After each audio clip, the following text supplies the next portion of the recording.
Number 19 in the 2019 test booklet gives you 4 different tables of possibly proportional relationships between X and Y.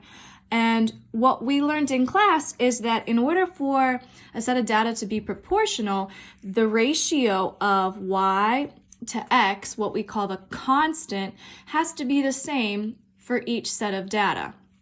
In other words, if I take 4 over 3 for the first set of data, is that the same thing as 10 over 6? And it's actually not, because these two fractions are not equal. So I can eliminate letter A altogether. I'm going to do that same thing for all 3 of these. And then if you're still not sure about that method, I can show you a couple other ways I have of verifying that that's not proportional. But in the meantime, let's look at C, B, and D.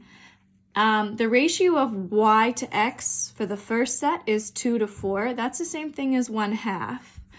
And it's looking good so far because 4 over 8 is also 1/2. However, when I get to this third piece, 8 over 12 is not 1/2. So the ratios are not constant throughout this table.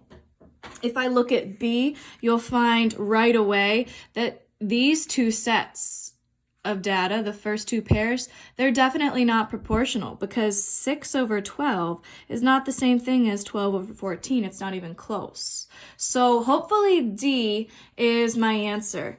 If I do what I've been doing so far, Y over X, I have 1/5. 2 over 10 is also 1/5. 3 over 15 is also 1/5. And if you keep going, you'll find that 4 over 20 and 5 over 20 are also going to work because each of those are 1/5.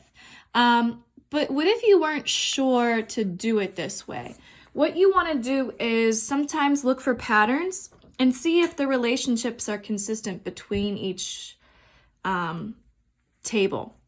So if, for example, if I look at C, I can see that Y is being doubled the first couple examples to get to X. 2 times 2 is 4, 4 times 2 is 8, but 8 times 2 is not 12. So that relationship multiplying by 2 is not consistent. Over here, let's see.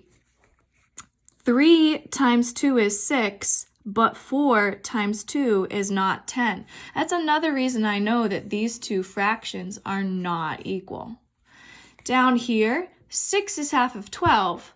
12 is not half of 14. So those fractions are not equal either, and I can stop there.